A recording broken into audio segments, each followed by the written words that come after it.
সন্তানহারা বাপ তার সন্তানের খোঁজ আজও করতেছে।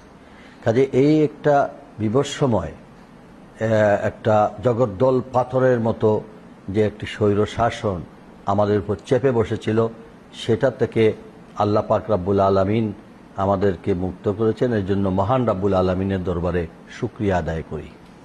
এবং এটা যে ছাত্র জনতার আন্দোলন, এটা শুরু হয়েছে আমাদের সেই যেদিন থেকে এই স্বৈরশাসক হাসিনা ক্ষমতায় অধিষ্ঠিত হয়েছিল, সেদিন থেকে বাংলাদেশ জাতীয়তাবাদী দল এবং পাশাপাশি অন্যান্য গণতান্ত্রিক দল, আমরা যারা আন্দোলনে 17 বছরের ধারাবাহিকতায় এটার পরিসমাপ্তি ঘটেছে এই 5ই আগস্টের